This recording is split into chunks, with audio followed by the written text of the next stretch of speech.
Hey guys, welcome back to my YouTube channel. My name is Dr. Omar Daher. You may know me as Daher Radiology from my Instagram. Today we're going to be talking about a hot topic in medicine. How much money do residents make in Ontario, Canada? So let's get started.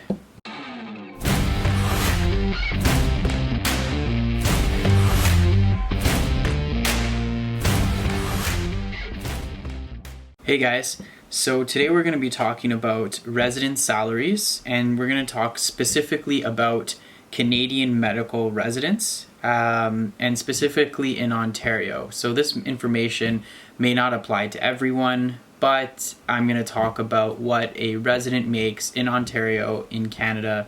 So we have a union that basically represents all residents in Canada, and in Ontario they basically negotiate our salaries. So when you enter residency, you sign a contract, and that contract dictates how much you'll be making every year. Now, as a resident, you actually get a salary, and depending on what school you go to, you get paid either bi-weekly or monthly, and that changes the amount or payment that you get per week, per 2 weeks, sorry. That being said, the annual salary of a resident, no matter what residency you take, is standardized.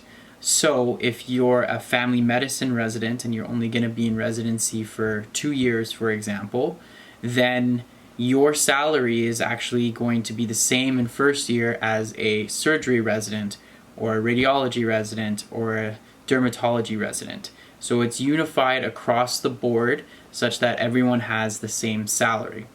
That salary increases every year of residency you go through, and that can go up as pretty much unlimited. Most of the surgical specialties, radiology, pathology, all the other ones that are 5 years in length have a different salary for each year.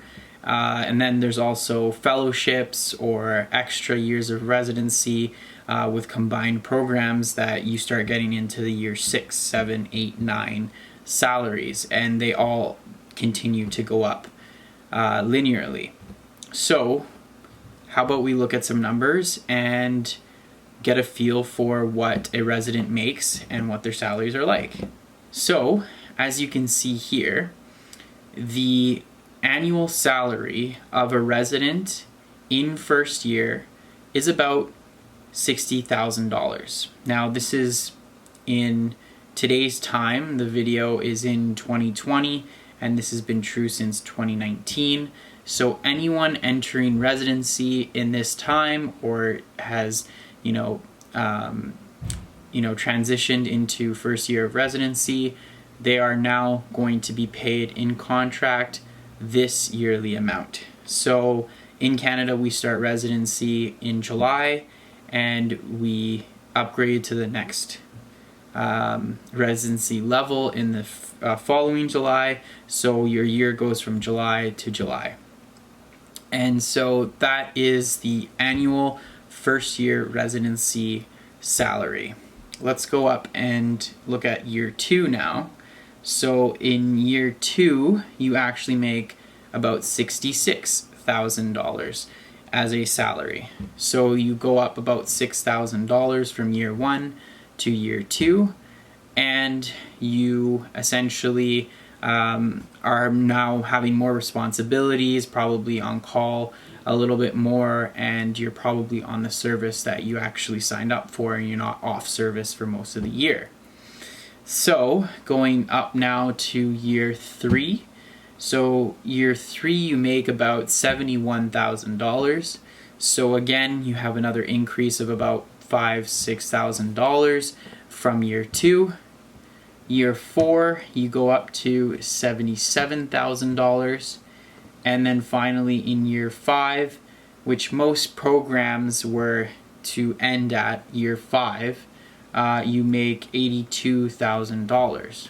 So if you were to think about that in terms of age and whatnot, from the age, if you were to get into medical school at the average age and get into residency right after medical school, you know, you're probably at around the age of, you know, 26, 27, in that area when you start your first year of residency, and then you finalize your year 5 of residency by the time you're 31, 32, obviously varying for when you got in, but that salary is what you'd be making in that time. So a lot of people kind of ask the question of, you know, is that a sustainable salary for that period in your life? And the answer to that is pretty vague and broad depending on your circumstance. So, essentially speaking, if you were to live on that salary comparing to the rest of, you know, the average population at that age, you're actually doing pretty well. Now, that being said, let's say your friends got into a job after their undergrad, starting at the age of 21, for example, 22, they may have worked up to that point, and you're probably making around the same, or if not less, than a lot of your friends who have been working for 5 or 10 years now. That being said, the salary itself at PGY1 level, for example, is $60,000. And, you know, having gone through this myself, I think that this is probably a good amount or a sustainable amount to live off of if you're a single individual that has no dependents, and that has basically the ability to pay rent and sustain themselves, you know, in a very basic environment. Essentially speaking, it can definitely get you by. The second you start adding, you know, if you're in a relationship, if you're getting married, if you have kids, these things obviously add to that factor and changes depending on the situation. Personally, I think that the salaries are a bit low for what the resident actually has to go through and their stage in life as well, especially if they're trying to, you know, prioritize other aspects than just medicine. But once you start getting up into the higher PGY levels, it starts to become a little bit more sustainable, as well as if your partner is making money as well, then a combined income is definitely something that could sustain a family for that matter. Now that we've gone through the actual salaries of a resident, there's something else that I wanted to talk about, because residency is all about call.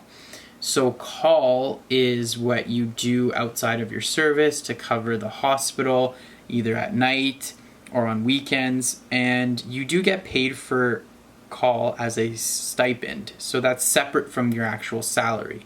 So every time you do call in Ontario, the number is right here, you actually get about $140 if you're in hospital.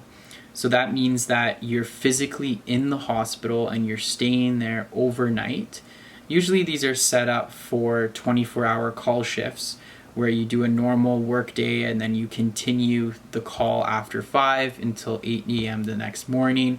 But there's various different types of call out there, and night float, etc., that I won't get into. Maybe in another video we'll talk about that. But anyways, every time you do a in-hospital call, you'll get $140. Now, if you were to actually break that down in the amount of hours you do during that call, it's actually not worth it at all, because $140 over, 18-hour call shift or 12-hour call shift, you're making definitely less than a minimum wage. Different opinions on that. I won't get too much into it at this point, but if you're doing an average of, let's say, 50 call, right, then that means, you're probably going to rack in another, I think the math is, $5,100. Probably more than that, actually. But you're going to make at least, that much more money on top of the salary that we just talked about for call. So it's something to consider, because it's a substantial amount of money and it definitely adds to your total salary. So if you're in a program, for example, that has a lot of call, so you're doing maybe 100 call in the span of, let's say, your year, then that's a substantial amount more of money than, you know, the 50 call shifts that maybe a lesser heavy residency would be doing. So it's something to consider. The other aspect of this is that there's also a at-home stipend as well. So that call stipend is actually $70, which is half of that amount. So if you were someone who were a senior, for example, and you're backing up a junior that's in-house, so you're at home, you kind of get to chill at night and study or whatever, but you get to be in the comfort of your own home, and you're kind of the backup person for the junior that's on in-house. Well, because you get to be at home, you get paid half of that amount. You're probably still expected to come in to work the next day, etc., etc., but sometimes it's quiet, sometimes it's not. It really depends on the night, but you get $70 for that. Again, these are all things to consider in addition to your salary. The other aspect that I wanted to talk about is becoming chief resident. So chief resident in most programs actually get a stipend as well for being the chief. That varies significantly across different programs and depending on what you have to do, if it's split between different amounts of people. But essentially, if you were to look up online, Paro Chief Resident Stipend, you'll be able to find the amount of money that you might get in addition to your regular salary. Obviously, that comes with the responsibilities of being a chief resident, which means that you're probably doing more scheduling, administrative things, and also supporting the rest of your resident program. Another way to make money, though. Finally, the last thing I wanted to talk about is that in some residencies, you can start to actually locum or work as a licensed physician within your residency program. Now, that doesn't apply to a lot of people, but for example, in radiology, there have been many programs that allow fifth-year residents to practice in a province outside of Ontario, so that you can actually get some skills in the community, and as well you make the staff money associated with that. So on top of your salary, if you took a week of vacation and went to work for one of these locums, which just means a contract of a short period of time where you actually do work and it's your responsibility, you're now the primary author on your reports, etc., then you get to bill for those amounts. And it's basically helping communities that don't have enough providers or doctors in that area, so that they pay someone that is experienced enough to do it. That doesn't happen in all programs, and in internal medicine, for example, you get a license of general internal medicine by third year, so some people do end up moonlighting in different places where it's allowed, and you get to bill for that as well.